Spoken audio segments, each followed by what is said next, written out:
नमस्कार, मैं प्रवीण सेठी। राजधानी न्यूज के इस बुलेटिन में आपका स्वागत है और आइए खबरों की शुरुआत करने से पहले एक नजर डालते हैं अब तक की सुर्खियों पर। हिंदू नववर्ष के उपलक्ष्य पर शहर के विभिन्न क्षेत्रों से निकाली गई हिंदू नववर्ष यात्रा। श्री राम के नारों से गूंजा पूरा शहर।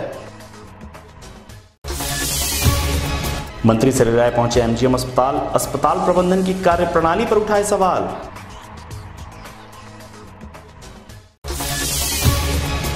टाटा ओडिशा मुख्य मार्ग में टेलर ने बाइक सवार को लिया अपनी चपेट में, घटनास्थल पर हुई मौत। ग्रामीणों ने किया सड़क जाम। जमशेदपुर विमेंस कॉलेज में छात्र और कॉलेज प्रबंधन हुए आमने सामने। ड्रेस नहीं पहनने पर छात्रों को लगाई गई फटकार। और पूरा शहर जुटा रामनवमी महोत्सव की तैयारी में। अखाड़ा समितियों की बैठक का दौर जारी। और अब खबरें विस्तार से। खबरों की शुरुआत करते हैं जमशेदपुर से। हिंदू नववर्ष को जमशेदपुर में हिंदू उत्सव समिति के द्वारा धूमधाम से मनाया गया। विक्रम संवत 2076 के स्वागत में नववर्ष के उपलक्ष्य में विशाल शोभा यात्रा निकाली गई, जिसमें लाखों की संख्या में लोग सड़क पर उतरकर यात्रा में शामिल हुए। शहर के 2 अलग अलग जगहों से इस बार ये यात्रा निकाली गई थी। हिंदू उत्सव समिति के तत्वाधान में डिमना मैदान से ये यात्रा निकाली गई। हिंदू उत्सव समिति के आह्वान पर हर वर्ष ये यात्रा नव वर्ष को मनाने हेतु निकाली जाती है, जिसमें लाखों की संख्या में लोग सड़क पर उतरकर इस यात्रा में शामिल होते हैं। हर तरफ भगवा झंडा और जय श्री राम के नारे से पूरा माहौल भक्तिमय नजर आता है। वैसे इस बार डिमना से यात्रा निकाली गई और मानगो क्षेत्र में कई अलग अलग क्षेत्रों से आ रही यात्रा भी इसमें शामिल हुई, जो सीधे आम बगान मैदान पहुंचकर समाप्त हुई। यहाँ भारत माता की आरती भी की गई। विधि व्यवस्था हेतु प्रशासन ने चाक चौबंद व्यवस्था की थी। यात्रा में इतनी ज्यादा भीड़ थी कि चारों तरफ केवल भगवा झंडा ही दिखाई पड़ रहा था।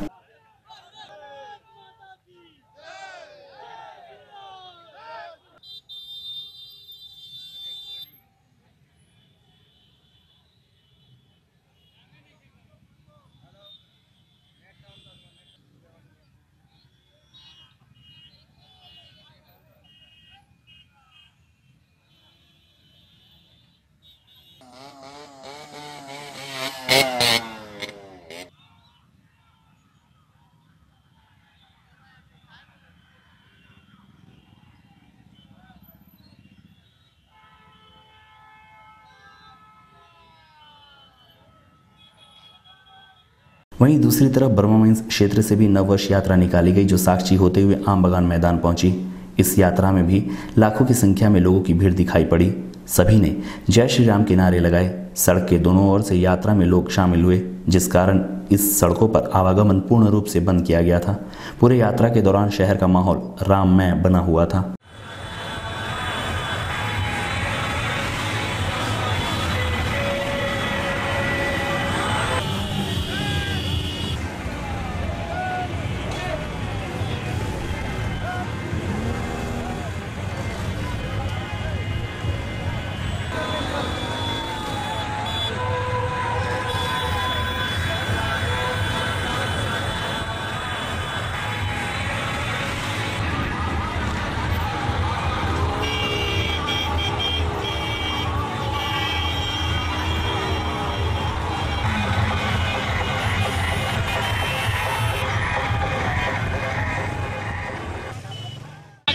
यह भीड़ इस बात का संकेत है कि हिंदू युवा धर्म के प्रति समर्पित है। और धर्म कहाँ है?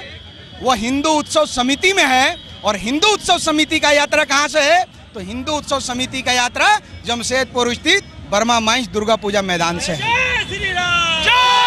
आप सभी यह देख रहे होंगे कि यात्रा को विखंडित करने का कितना प्रयास किया गया, लेकिन हम सबको आह्वान किए। सब हिंदू हैं, धर्म के लिए सब खड़े हो, क्योंकि धर्म को बचाना होगा और धर्म बचेगा तभी देश बचेगा, और देश को बचाना है तो धर्म को बचाना होगा। आपके सामने सब कुछ प्रदर्शित है। राजनीतिक वालों को करारा जवाब दिया है हिंदुत्व के योद्धाओं ने। वहां पे अगर 100 की मात्रा में भी भीड़ हो, और यहाँ का भीड़ आप देख लीजिए, लाखों की संख्या में। क्या मातृशक्ति, क्या युवा शक्ति, क्या छात्र शक्ति, क्या बुजुर्ग, हमारे समाज के अभिभावक, हर अंग के लोग यहाँ पे उपस्थित हैं। और इधर जमशेदपुर के जुगसलाई, बागबेड़ा, परसोड़ी, सुंदरनगर क्षेत्रों से भी चैत नववर्ष पर नववर्ष यात्रा निकाली गई, जहां पूरा क्षेत्र जय श्री राम के नारे से गूंज उठा। चैत नववर्ष के उपलक्ष्य पर जमशेदपुर के विभिन्न क्षेत्रों से नववर्ष यात्रा निकाली गई। जहां इस यात्रा में पूरे जमशेदपुर के कोने कोने से लोग एकजुट हुए और सभी साक्षी आम बगान मैदान के लिए प्रस्थान कर गए। इधर जमशेदपुर के जुगसलाई, बागबेड़ा, सुंदरनगर, परसूड़ी क्षेत्रों से भी चैत नववर्ष के उपलक्ष्य पर विशाल यात्रा निकाली गई, जहां जय श्री राम के नारे से पूरा क्षेत्र गूंज उठा। लोग एक दूसरे को नववर्ष की शुभकामनाएं देते नजर आए। वहीं आयोजक समिति के सुनील कुमार ने बताया कि नववर्ष के उपलक्ष्य पर यह यात्रा निकाली गई है, जो पूरे क्षेत्र का भ्रमण कर आम बगान मैदान के लिए प्रस्थान कर जाएगी। 2076 जो कि 6 अप्रैल 2019 को है, उसके पूर्व संध्या पे हम लोग नववर्ष यात्रा का जन जागरण रैली निकाल रहे हैं, जो कि जुगसलाई भ्रमण करने के पश्चात डिंडा होकर के आम बगान जाएंगे, जहाँ भारत माता की आरती होने के बाद कार्यक्रम संपन्न होगा। अभी करीब 1000 की संख्या में लोग शामिल हुए। और झारखंड सरकार के खाद्य आपूर्ति मंत्री सरयू राय एक बार फिर अपने सरकार के खिलाफ आग उगलते नजर आ रहे हैं। जी हां, आपको बता दें, सरयू राय अचानक एमजीएम अस्पताल पहुंचे, जहां अस्पताल के अधीक्षक और चिकित्सकों से मुलाकात की, साथ ही सरकार की तरफ से मिलने वाली सुविधाओं पर चर्चा किया। मंत्री सरयू राय ने सरकार को आड़े हाथ लेते हुए कहा, यह दुनिया का ऐसा पहला अस्पताल है जिसमें ट्रेसर नहीं है और ना ही वार्ड बॉय है। वहीं मंत्री सरयू राय ने कहा कि अस्पताल अब अपाहिज हो गया है। इस अस्पताल को सुधारने के लिए प्रत्येक सप्ताह वे स्वयं अस्पताल में बैठक करेंगे और सरकार से मिलने वाली सुविधा पर गहन विचार करते हुए इसकी जानकारी अधीक्षक से मांगेंगे।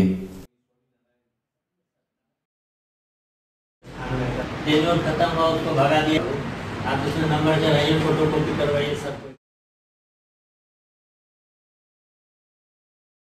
पिछले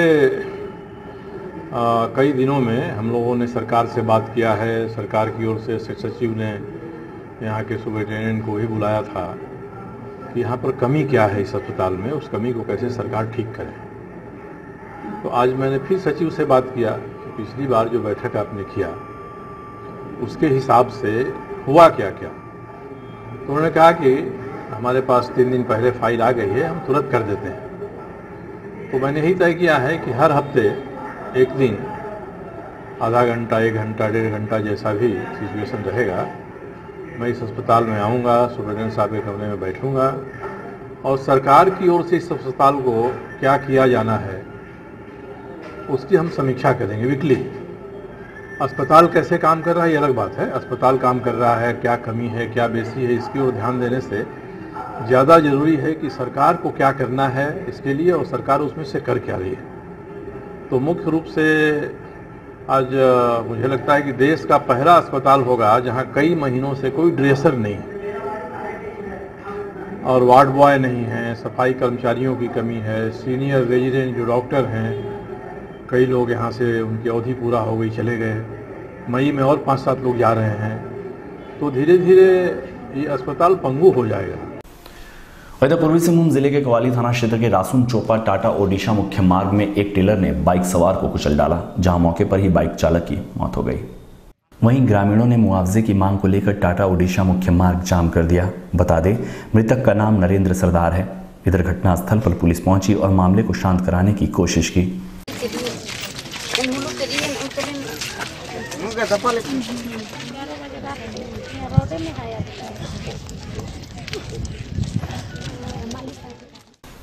और इधर जमशेदपुर के विमेंस कॉलेज में छात्रों और कॉलेज प्रबंधन के बीच शुक्रवार को जमकर टकराव हुआ। कॉलेज प्रबंधन ने ड्रेस नहीं पहनने वाली छात्राओं को कॉलेज में प्रवेश करने नहीं दिया। वहीं छात्राओं ने जबरन कॉलेज में प्रवेश करने का प्रयास किया। कॉलेज गेट पर इसे लेकर घंटों तकरार चलता रहा।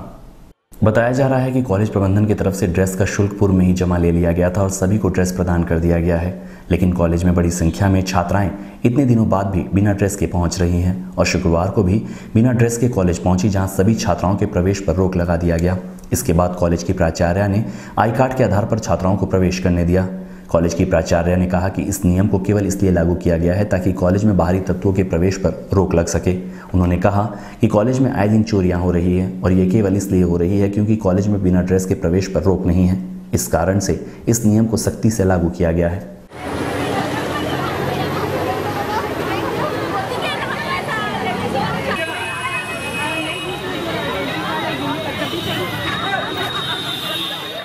जमशेदपुर विमेंस कॉलेज में फ्रॉम द बिगनिंग जो है सेशन के बिगनिंग से ही यूनिफॉर्म लागू कर दिया गया है और बच्चे के गार्जियंस जो हैं यूनिफॉर्म के लिए पेमेंट भी कर चुके हैं। सबका टेलर्ड है। अब तो सेशन का हमको मिड सेम हम लोग ले चुके हैं, एंड सेम एक ले चुके हैं, अब ये सेकेंड सेमेस्टर आ गया है। तो 6 महीना बीत गया, अभी भी बच्चे जो है 6 महीना से ज़्यादा बीत गया, बच्चे यूनिफॉर्म में नहीं आ रहे हैं। उनके यूनिफॉर्म में नहीं आने के कारण बहुत सारे बाहरी बच्चे भी अंदर चले आते हैं और जो इनके साथ मिलकर इन्हीं के बैग की चोरी कर लेते हैं। तो इस तरह का जो केस है और डिसिप्लिन को बनाए रखने के लिए ये बीच हम उनको रोकते हैं कि जो नहीं आए। आज ही मैं कॉलेज आ रही थी, मैंने देखा गार्ड को इंस्ट्रक्शन था कि जो यूनिफॉर्म में नहीं है उसे रोको। हमने देखा कि बच्चे बाहर खड़े हैं, हमने कहा ठीक है जिनके पास आई कार्ड है उनको बुला लो, क्योंकि आइडेंटिफाई हो जाए कि बच्चे जो है हमारे कॉलेज के हैं।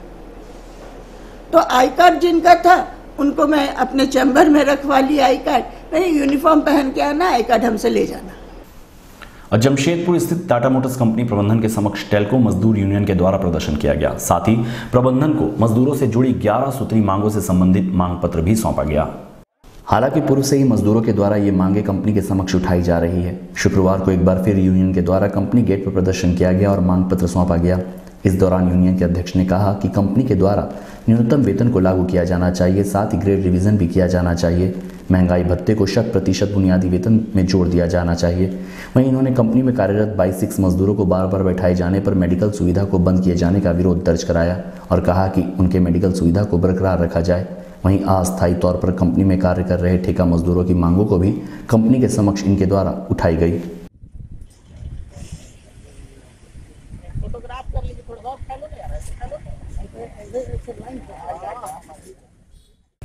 टेल्को मजदूर यूनियन के द्वारा आज 11 सूत्री मांग पत्र जो टाटा मोटर के कर्मचारियों का लंबित ग्रेड रिवीजन है उसके ऊपर दिया जा रहा है। हम लोग मांग कर रहे हैं कि यथाशीघ्र ग्रेड रिवीजन किया जाए और उसमें जो 11 बिंदु हम लोगों ने दर्शाया है, जिसमें है बुनियादी वेतन कम से कम 11,000 रुपया किया जाए, मौजूदा महंगाई भत्ता 100% बुनियादी वेतन में जोड़ दिया जाए, महंगाई भत्ता प्रति बिंदु 5 रुपया की वृद्धि हो, सभी प्रकार के अन्य भत्तों में समुचित वृद्धि हो ताकि एमजीबी न्यूनतम लाभ 9,000 रुपया हो। इस तरह से और भी डिमांड है, जिसमें कॉन्ट्रैक्ट वर्कर का भी कुछ मांगे शामिल है और इसके साथ साथ यहाँ के जो सुख सुविधाएं हैं मजदूरों का वो बहाल अच्छी तरीके से हो। विशेष रूप से ध्यान दिया गया है इस मांग में कि जो 22 मजदूर है जिन्हें काम से बैठाया जाता है और मेडिकल नहीं दिया जाता है, तो उस पर हम लोग विशेष जोर दिए हैं कि जो भी 22 मजदूर को बैठाते हैं तो उसको मेडिकल की सुविधा यथावत रखा जाए। इन तमाम बिंदुओं को लेकर के आज हम लोग टाटा मोटर प्रबंधन से यह मांग करने आए हैं कि आप जल्द से जल्द यथाशीघ्र इस पर पहल करें और इसका समाधान करें। और यहाँ लेंगे एक छोटा सा ब्रेक, आप बने रहिए हमारे साथ।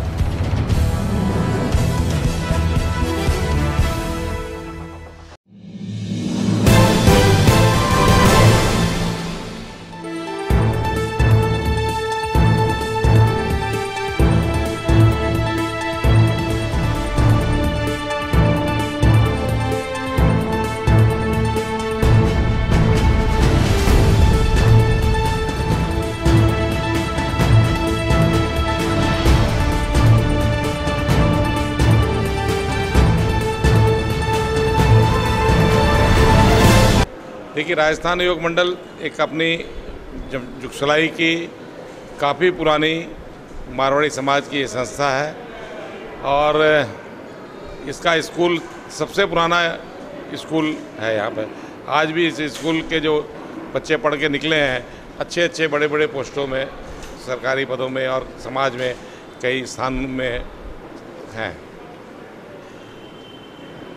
चूँकि समाज जमशेदपुर का बहुत बड़ा नहीं है, मैं चूँकि अब चुनाव हो रहा है तो ठीक है, लेकिन मेरी ये इच्छा बोलिए, मेरी भावना ये है कि अगर आपस में चुनाव नहीं हो और एक आपस में मिल बैठ करके अगर इसके अंदर में कोई किसी तरह की मतभेद बन जाता है तो अच्छा होना चाहिए। लेकिन जो आदमी काम करने वाला है, रामेश्वर को मैं जानता हूँ, काफ़ी सालों से ये एक्टिव रहा है और काफ़ी एक्टिव है और मैं उम्मीद करता हूँ कि ये अगर आता है तो आपको इसका राजस्थान योग मंडल का डेफिनेटली विकास होगा और स्कूल भी प्रगति करेगा। राजस्थान युवक मंडल का चुनाव 7 अप्रैल को होना निश्चित हुआ है। इस दिन चुनाव होगा। राजस्थान युवक मंडल की स्थापना हमारे बुजुर्गों ने किया था। इसी में बाल भारती स्कूल का संचालन होता है। इसमें मध्यम वर्ग के लोगों का बच्चों की पढ़ाई होती है। इसमें हम लोग निःशुल्क भी बच्चों की पढ़ाई होती है। इसमें जो भी सक्षम लोग आए और जो इस स्कूल को चला सके, बढ़िया से बच्चों की सेवा कर सके, इसमें लोगों के डोनेशन से ही, हमारे समाज के बंधुओं के डोनेशन से ही ये स्कूल चलती है। तो इसमें हम लोग रामेश्वर भालोटिया को हम कई दिनों से हम जानते हैं। ये एक सक्षम और एक जुझारू हैं। ये अध्यक्ष पद के उम्मीदवार हैं। हम चाहेंगे कि भाई इनको भारी बहुमत से सबका सहयोग मिले और हमारी शुभकामना है। हमारे सब समाज के ही प्रतिनिधि सब खड़े हैं। जो भी आए, मेरी सबको शुभकामना है। लेकिन अगर रामेश्वर भालोटिया आते हैं तो समाज में युवक मंडल का, बाल भारती स्कूल का विकास होना निश्चित है। ये हम आशा व्यक्त करते हैं। मैं वर्तमान कमेटी के अंदर में स्कूल का सचिव हूँ और जब हम लोग को 1 जनवरी 2017 को चार्ज मिला था, उस समय स्कूल की वास्तव में स्थिति ठीक नहीं थी। हमने स्कूल को स्ट्रीमलाइन के लिए हर तरह का जो स्कूल के अंदर में सुविधाएं की ज़रूरत पड़ती है, वो सारी सुविधाएं हमने एकत्रित की। उसके लिए हमको समाज के लोगों का काफ़ी सहयोग मिला और हम अच्छा से अच्छा फैकल्टी दे पाए। वहाँ पर अच्छा से अच्छा संसाधन बच्चों को जुटाए, CCTV कैमरा लगाए, कंप्यूटर लैब अच्छा से किए। तो अब अगर दोबारा कोई कमेटी अगर हमारे स्कूल को ध्यान में रखते हुए नहीं आती है तो स्कूल का जो बनाया इंफ्रास्ट्रक्चर है वो फिर से गड़बड़ा जाएगा।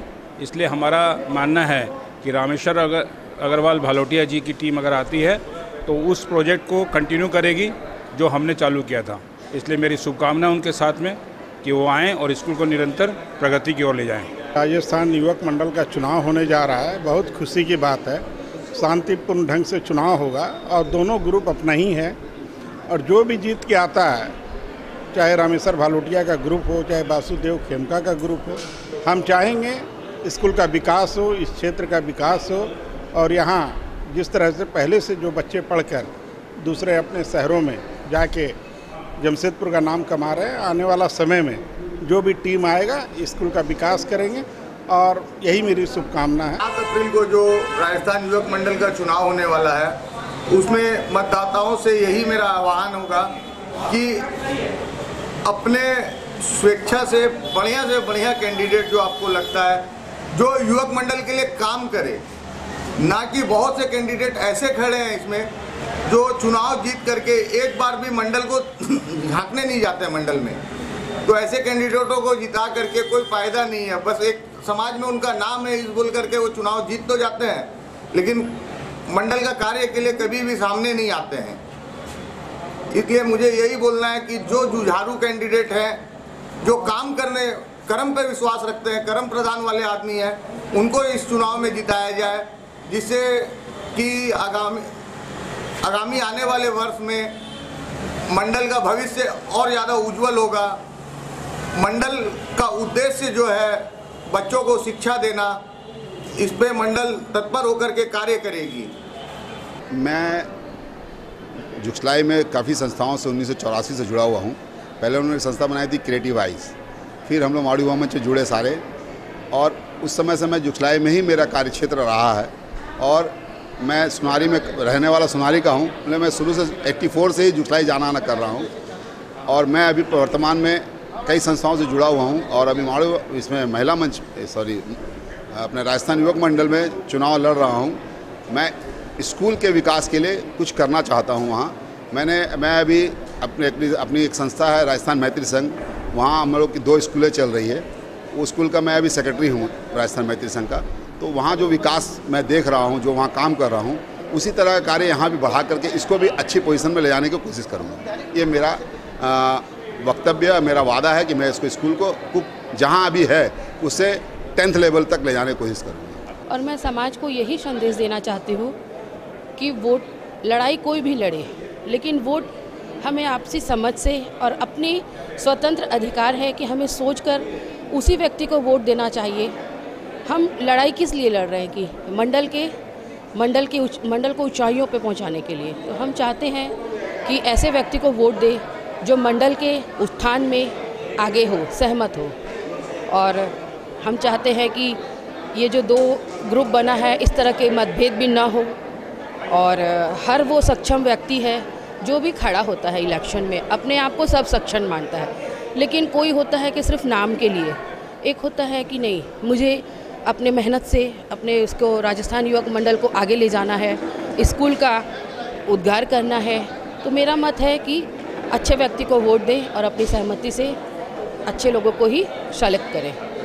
हमारा लक्ष्य है कि हम स्कूल को और महिला विभाग को दोनों को और अच्छा ऊंचाई दें, क्योंकि महिला विभाग तो चूँकि अब सशक्त हो ही चुका है, तो हम चाहते कि महिलाओं को और अच्छी ट्रेनिंग दे जिसमें उनकी रुचि है, ताकि वो अपने बच्चों को और अच्छी शिक्षा दे सकें और बच्चों की रुचि देखते हुए हर चीज़ को अच्छे तरीके से हैंडल कर सकें। तो हम ये चाहते हैं कि जब महिलाएं खुद इस चीज़ को समझेंगी तो बच्चों को भी समझाएंगी और स्कूल में अपना सहयोग देंगी और सब बच्चों को अच्छी तरह से शिक्षित करने के लिए और उनके हर गुण को आगे बढ़ाने के लिए। राजस्थान युवक मंडल में महिला विभाग मेरे को सौंपा जाएगा तो मैं सहे दिल से अपना समय दे के प्रोग्राम को प्रोत्साहित करूंगी, जैसे गणगौर हुआ, सिंधारा हुआ और सभी तरह के प्रोग्राम को ये करूँगी।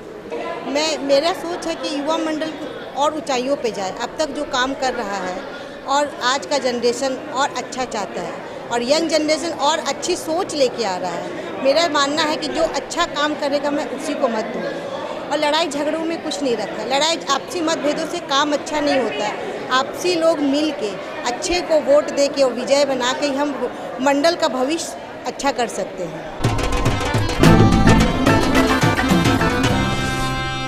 Hello Indians, it's time to be responsible. Please cast your vote and be part of the 2019 Lok Sabha elections. Make your vote count. Every run counts in cricket and every vote will count in election. So go and vote. देश के लिए vote करने से कोई भी छूटे ना। याद रहे इस महा त्योहार एक भी वोट छूटे ना। Don't be out, participate in democracy and make your vote count. So go vote. जैसे ही हर बॉलर को विकेट लेना जरूरी होता है, ऐसे ही हर नागरिक को वोट देना जरूरी होता है। तो please go vote. Don't watch it from the boundary. Be a player like us. Please come and vote in Lok Sabha election 2019. Go vote. नमस्कार सभी लोगों को, मेरी तरफ से एक रिक्वेस्ट है कि आप सभी लोग इस बार जाइए और अपना वोट दीजिए, क्योंकि हर एक वोट बहुत ही महत्वपूर्ण है। Be a responsible citizen. Cast your vote. Make your vote count. Go vote. Don't watch from the boundaries. Be a player like us. Come and vote in Lok Sabha elections 2019. Go vote.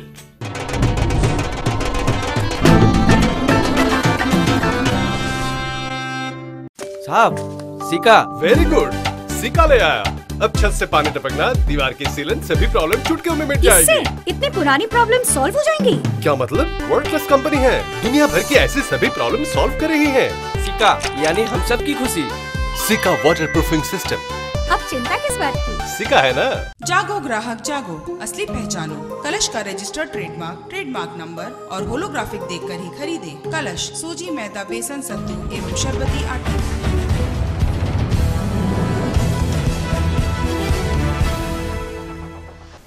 Break के बाद एक बार फिर से आपका स्वागत है। चैत मास में होने वाले रामनवमी की तैयारी जमशेदपुर शहर में जोरों पर है। शहर के तमाम अखाड़ों के द्वारा रामनवमी पूजन की तैयारी पूरी कर ली गई है। शहर के सबसे पुराने और प्रमुख अखाड़ों में शामिल जम्बू अखाड़ा के द्वारा इस बार खास तैयारी की गई है।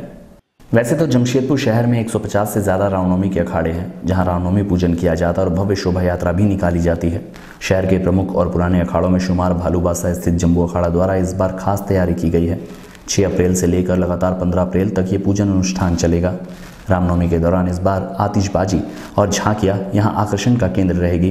अखंड भारत का चित्रण, गौ माता की सेवा तथा महादेव के रूप को भी यहां झांकियों के माध्यम से दर्शाया जाएगा। विगत 52 वर्षों से श्री श्री बजरंग विजय मंदिर जम्बू अखाड़ा रामनवमी का पर्व राममय वातावरण में मनाती हुए आ रही है। इस वर्ष भी वर्ष 2019 में विशाल रामनवमी का आयोजन किया जा रहा है। आगामी 6 अप्रैल से लेकर 15 अप्रैल तक रामनवमी के कार्यक्रम, सांस्कृतिक धार्मिक आयोजनों को किया जाएगा। 6 अप्रैल से लेकर 8 अप्रैल तक राम नाम संकीर्तन 48 घंटे का, 9 अप्रैल से लेकर 10 अप्रैल तक रामायण का पाठ एवं 11 अप्रैल प्रत्येक वर्ष की भांति इस वर्ष भी भव्य कलश यात्रा निकाली जाएगी, जिसमें आकर्षण का केंद्र आतिशबाजी, झांकियां, विशेषकर झांकी में अखंड भारत माता का चित्रण, जीवंत चित्रण दिखाया जाएगा। गौ सेवा हमारा धर्म है, ये भी दिखाया जाएगा। और एक रथ पर शंकर पार्वती का अर्धनारीश्वर रूप को भी दर्शाया जाएगा। और जमशेदपुर के विमेंस कॉलेज में शुक्रवार को कॉलेज के छात्रों के बीच कैंपस सिलेक्शन करवाया गया, जिसमें विप्रो कंपनी के रिक्त 180 पदों के लिए छात्रों ने साक्षात्कार दिया। शहर के तमाम कॉलेजों से इसमें छात्र शामिल हुए। लगातार प्रत्येक वर्ष इस तरह के कैंपस सिलेक्शन की व्यवस्था कॉलेज में की जाती है, जिससे कि शहर के छात्र छात्राओं को बेहतर रोजगार करने का अवसर प्राप्त होता है। इस बार विप्रो कंपनी के द्वारा आईटी के क्षेत्र के लिए रिक्तियां निकाली गई है। कुल 180 रिक्त पदों के लिए शहर के विभिन्न कॉलेजों से छात्र छात्राएं इस साक्षात्कार में शामिल हुए। कॉलेज प्रबंधन के अनुसार कॉलेज ये प्रयास हर वर्ष करती है कि अधिक से अधिक छात्र छात्राओं का सिलेक्शन इस कैंपस के माध्यम से हो सके और उनका भविष्य उज्जवल बन सके। बीते वर्ष इस कैंपस में 90 छात्रों का सिलेक्शन हुआ था। इस बार साइंस और कॉमर्स दोनों ही क्षेत्रों के लिए पद रिक्त हैं।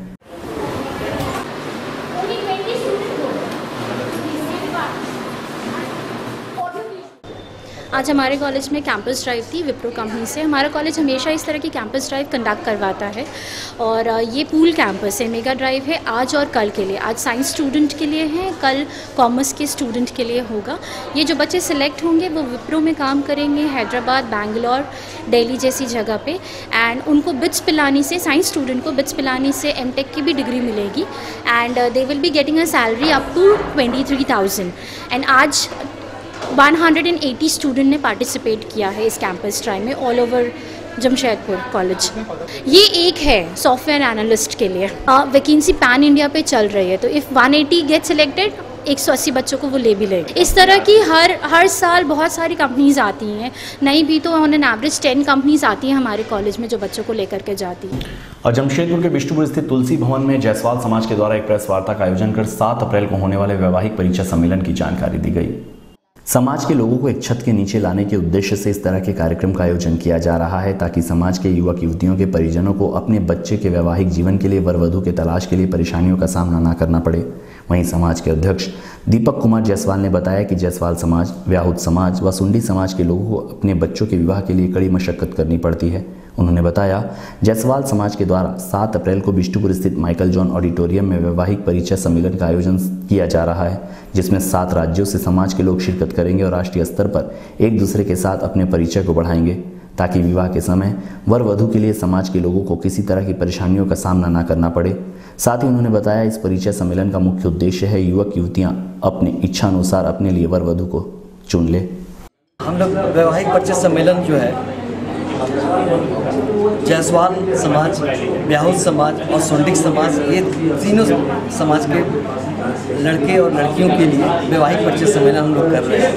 और व्याहुत माने विवाह के लिए जो है लड़के के लिए लड़की खोजना और लड़की के लिए लड़का खोजना ये बहुत बड़ा समस्या है। तो ज़्यादा से ज़्यादा अगर हम इंडिविजुअल पता करते हैं तो 2-4 घर पता चलता है, और हम लोग इसको एक प्लेटफार्म में लाने का कोशिश किया है पूरे राष्ट्रीय स्तर पे।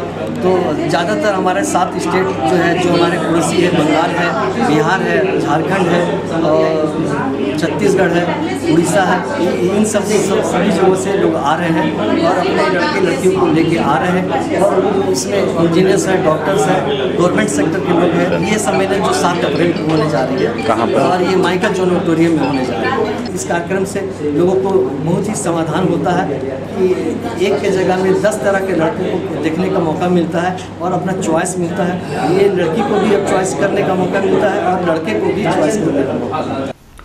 और जमशेदपुर में बीते वर्षों की तरह इस बार भी क्रिकेट प्रेमियों के लिए आईपीएल फैन पार्क बनाया गया है। शनिवार और रविवार को इस फैन पार्क में सैकड़ों की संख्या में क्रिकेट प्रेमी बड़े स्क्रीन में मैच का मजा ले सकेंगे।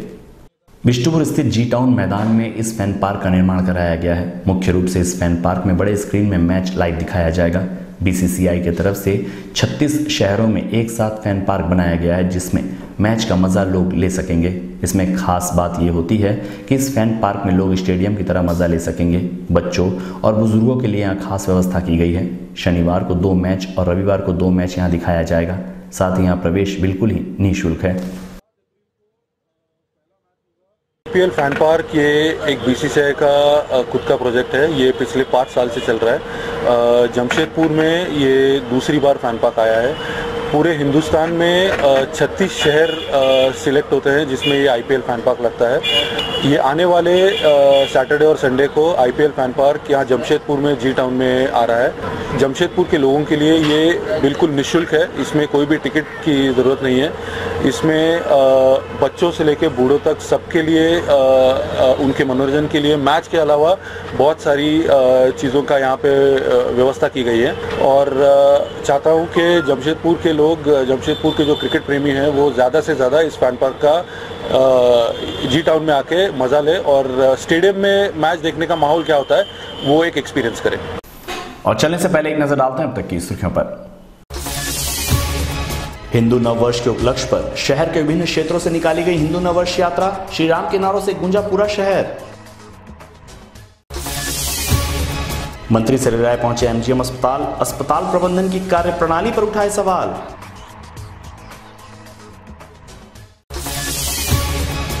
टाटा ओडिशा मुख्य मार्ग में टेलर ने बाइक सवार को लिया अपनी चपेट में। घटनास्थल पर हुई मौत। ग्रामीणों ने किया सड़क जाम। जमशेदपुर विमेंस कॉलेज में छात्र और कॉलेज प्रबंधन हुए आमने सामने। ड्रेस नहीं पहनने पर छात्रों को लगाई गई फटकार। और पूरा शहर जुटा रामनवमी महोत्सव की तैयारी में। अखाड़ा समितियों की बैठक का दौर जारी। इस बुलेटिन में बस इतना ही। हम फिर मिलेंगे नई खबरों के साथ। तब तक के लिए हमें दीजिए इजाजत। नमस्कार।